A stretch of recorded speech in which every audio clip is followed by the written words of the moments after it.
você que está me assistindo aí, bom dia, boa tarde, boa noite, enfim, do momento que você está me assistindo, um bom momento para você. Eu sou o Vitor Santos e estamos aqui então na nossa quarta aula do Samba Reggae, certo? Então na primeira aula a gente começou a entender como é que a gente, como é que o ritmo surgiu, como é que ele chegou em Salvador, como é que ele saiu de Salvador e passou a tomar outros lugares pelo Brasil, pelo mundo, e falamos de alguns instrumentos que são tocados, certo? Nas duas aulas passadas falamos dos 3 surdos que envolvem este ritmo. Hoje a gente vai falar da caixa, tá certo? Para você que não sabe exatamente o que é uma caixa, eu vou mostrar. Aqui eu tenho um tipo de caixa, tá? Essa caixa aqui costuma ter o nome também de tarol.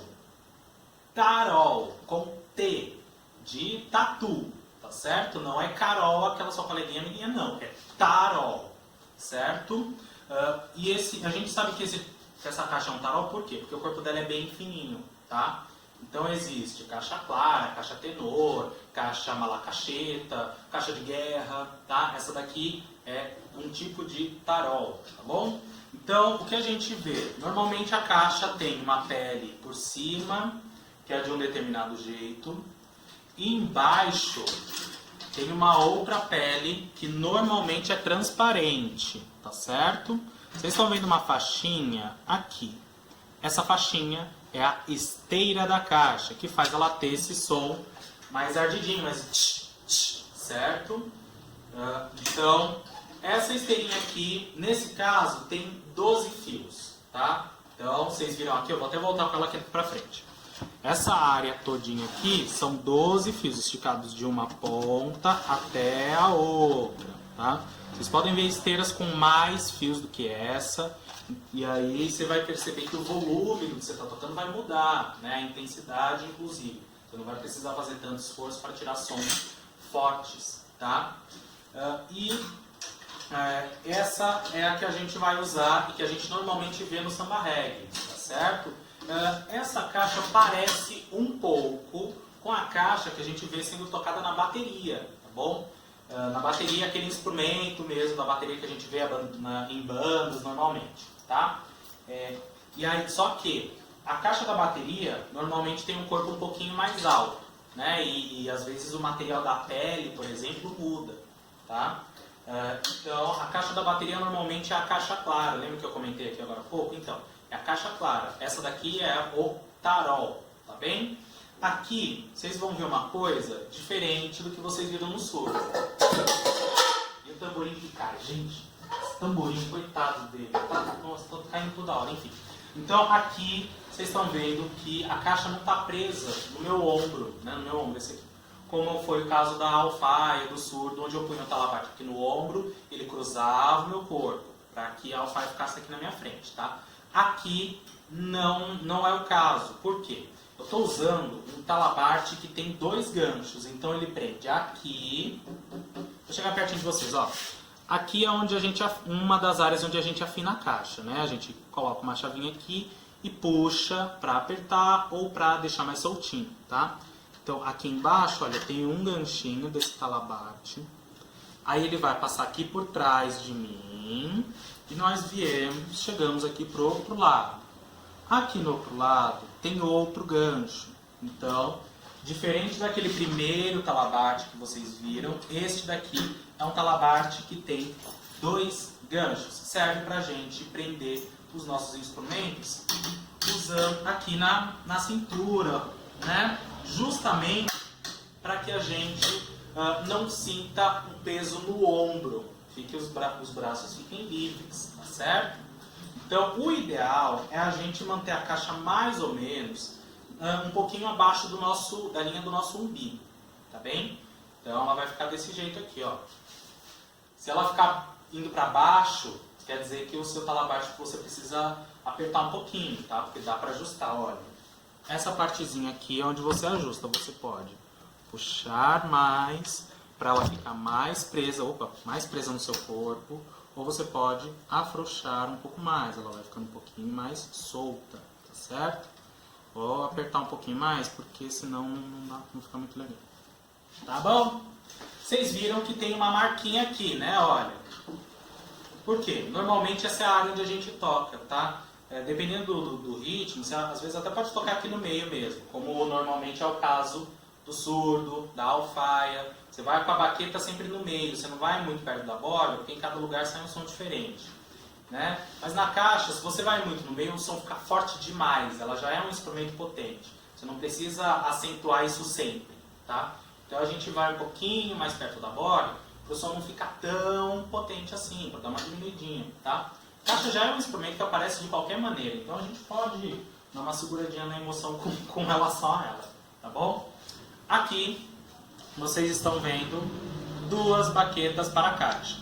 Essas aqui já são velhas de guerra, né? Já estão todas embaladas, né? Meio mumificadas, né? Olha, a pontinha dela lá no início não era desse jeito, né? Não era pontuda assim, era redondinha, mas é aquilo, né? A gente vai usando e vai desgastando mesmo. Acontece, tá, gente? Então, se você tem, por exemplo, uma baqueta que ela tá toda perfeita, maravilhosa, significa o quê? Que ela nunca foi usada, tá? Então, um instrumento, um material legal que você vê que ele já foi bastante usado. No caso de baqueta, você percebe que ela tem marcas, né? Alguns instrumentos nem tanto, mas baqueta você vê quando está sempre bem usado, tá certo? Bem, vamos entender o processo do toque. Para a gente entender o toque da caixa no samba reggae, a gente vai precisar falar de dois tipos de batida que a gente dá, que são muito comuns na caixa, tá? A primeira batida é chamada de toque fantasma, ou se você quiser colocar um pouquinho mais de frufru, são as ghost notes, né? Nota fantasma em inglês, tá? Significa que são batidas com um volume muito baixinho, e que vão te ajudar a se orientar com relação ao ritmo, tá? Não necessariamente o público que está te assistindo vai ouvir essas batidas, tá? Nem sempre vai ser o caso do público ouvir, mas você que está tocando vai usá-las como uma forma de orientação, tá certo? Também vai ajudar a preencher um pouquinho melhor o ritmo. Essas são as notas fantasmas. Essas são as que eu pessoalmente considero algo bastante um pouco mais difícil, aliás, bastante não, um pouco mais difícil de você conseguir. Por quê?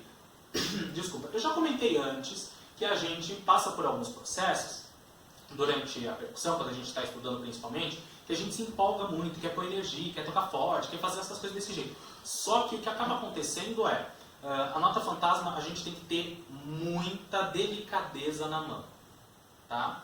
Porque é uma nota que precisa ser quase inexistente, tá certo? É quase, a gente pode até acabar ouvindo um pouquinho, mas tem que perceber que ela é bem fraquinha, tá certo? Então, nota fantasma, para que a gente entenda, eu vou tentar fazer aqui na caixa, é mais ou menos isso daqui, ó.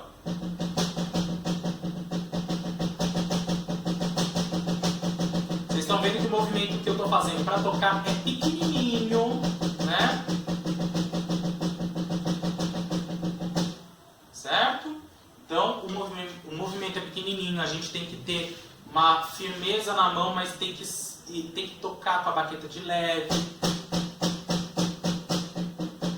Certo? Ainda mais se você vai tocar na rua, tá? E aí tem um outro toque que que a gente chama de acentuação, né? São os toques acentuados. Em alguns toques serão, né? Ou seja, o que isso quer dizer na realidade? Alguns toques serão mais fortes, tá? Então a gente vai ter que encontrar esse jeito de tocar onde a gente vai ter toques muito fraquinhos e alguns toques fortes, tá? Sem colocar força demais, para não correr o risco do seu instrumento sofrer algum dano, tá certo? Então, vamos entender aqui como é que a gente dá a nota fantasma. Movimenta bem pequenininho a baqueta. Eu vou chegar pertinho de vocês aí para vocês verem, ó. O movimento é pequeno, bem pequeno, tá? Então, para você dar toques acentuados, aí você precisa aumentar o seu movimento. cuidado para não pôr força. Não é para pôr força, é só para você movimentar a baqueta de um lugar mais alto. Esse lugar mais alto a gente não dá com o braço, a gente dá com o punho. Certo? Tá bom? Toque em fantasma, o mais próximo possível da pele. Toque acentuado. Levanta a baqueta. Certo? Uma coisa que eu aprendi, que eu acho que vale a pena a gente manter em mente, é o seguinte. Para tocar instrumentos com baquetas, a gente precisa movimentar bastante o punho. Mais o punho do que o braço. A gente não é o bonecão do posto, tá, gente? O movimento de punho vai nos ajudar muito, inclusive a equilibrar a energia e tocar por períodos mais longos, inclusive. E aí, então, o movimento, pra gente, né, conforme a gente toca com mais força, o movimento vai ficando grande, mas é do punho. Conforme a gente vai diminuindo força, lembrando que força na música é volume, tá? Então, tocando toques mais fracos, o movimento é pequenininho, certo? Agora a gente vai começar a entender o processo do toque no ritmo, tá bom? Então vocês viram, o toque fantasma são aqueles toques onde a gente precisa movimentar o mínimo possível a baqueta. O toque precisa ser ouvido, mas ele tem que ser bem fraquinho. E alguns toques acentuados. Então nesses toques acentuados, a baqueta vai ter um movimento maior, tá? É movimento maior, não é você ir com a sua força física para tocar, tá certo? Bem, a gente vai começar bem lentamente, mas vai ser bem lentamente mesmo, porque os toques acentuados da caixa não vão acontecer na hora em que a gente marcar o tempo, tá? Vamos começar a entender uma coisa. Isso dentro da caixa, tá certo? A caixa ajuda a preencher o ritmo. O que isso quer dizer, assim, falando rapidamente? Significa que entre um tempo e o outro vão ter alguns toques dela, tá? No nosso caso aqui do samba reggae e de alguns ritmos que a gente conhece do Brasil principalmente, entre um tempo e o tempo seguinte, normalmente o pessoal pode encaixar 4 toques da caixa, tá? Às vezes podem vir mais toques, às vezes podem vir menos, mas no nosso caso aqui serão 4 toques. Então, entre o 1 e o 2, por exemplo, serão 4 toques. Aí entre o 2 e o 3, mais 4. Entre o 3 e o... né? E entre o 3 e o 4, mais 4 toques, certo? Então vai ser 1, 2, do 1 até o 2, 4 toques. 2, 3, 3 toques, mais 4 toques. E do 3 até o 4, 4 toques. Do 4 até o 1, mais 4 toques, certo? Vamos começar a entender um pouquinho isso. Eu vou fazer essa sequência de toques só usando as notas fantasmas, tá bom? Só usando as fantasmas. Vamos entender, olha. Vou fazer tempo por tempo para vocês entenderem, tá bem? 1, 2, 3, 4. 1, 2, 3. Primeiro tempo. 1, 2, 3, 4. 2, 3, 4. Vai desse jeito. 2, 3, 4. Devagar, mais devagar. 1, 2, 3, 4. De novo. 2. Tentando manter o mais fraquinho possível. 3, 4. 2, 3, 4. 1, 2. Vou colocar no 1 e no 2 agora, hein? 2, 3, 4. 2, 3, 4. 2, 3, 4. 2, 3, 4. Certo? De novo. 4. 1, 2, 3, 4. 2, 3, 4. Certo? Vou começar a colocar agora até o 3, hein? 2, 3, 4. 1, 2, 3, 4. 1, 2, 3, 4. 1, 2, 3, 4. 4, 4, 4. certo? 1, 2, 3, 4. 1, 2, 3, 4.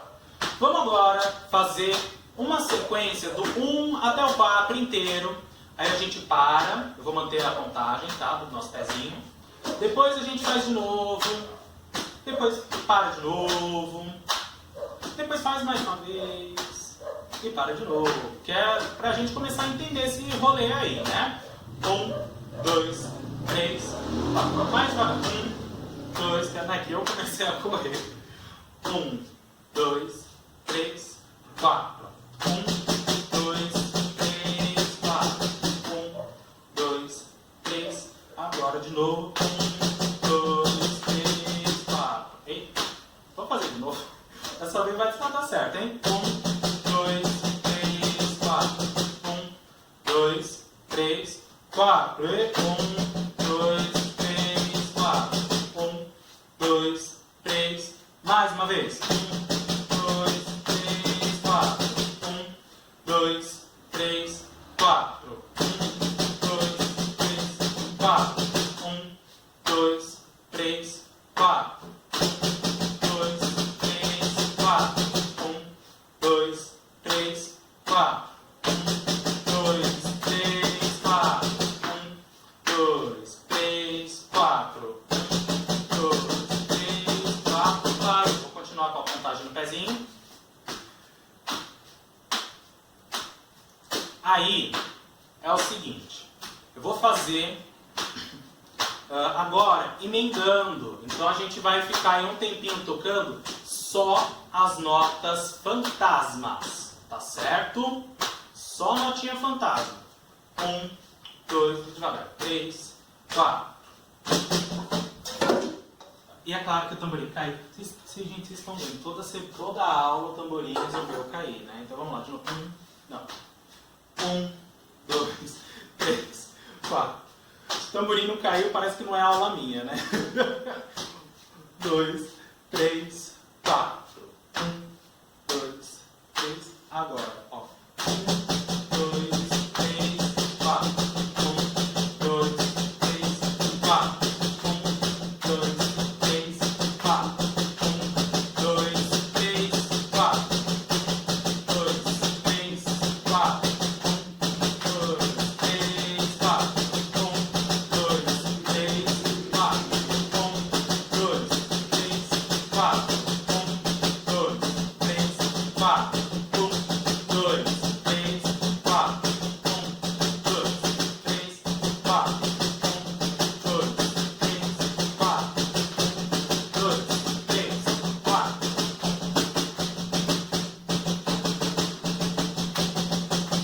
Vai tentando deixar o seu toque mais fraquinho possível. É só para encostar mesmo a ponta da baqueta na pele.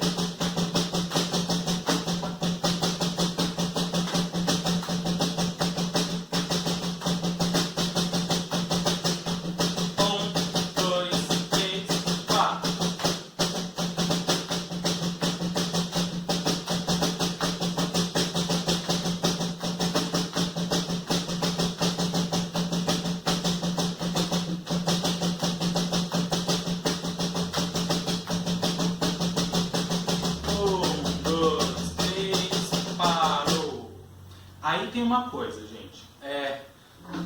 Para a gente dar os toques acentuados ou esses toques mais fortes, é legal a gente pensar como se a ponta da nossa baqueta fosse uma bolinha que precisasse quicar na pele do nosso instrumento.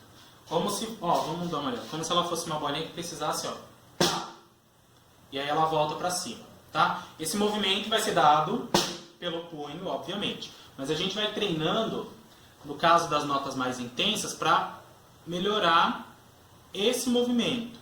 Quando vai ficando mais fraquinho, a batida tem que ser mais fraquinha, tá? Mas com a mesma lógica. A ponta da baqueta pula na pele e volta. Como se a pele da nossa caixa, do nosso instrumento que a gente precisa usar com baqueta, fosse uma cama elástica. Então ela precisa voltar. Não fazer isso daqui.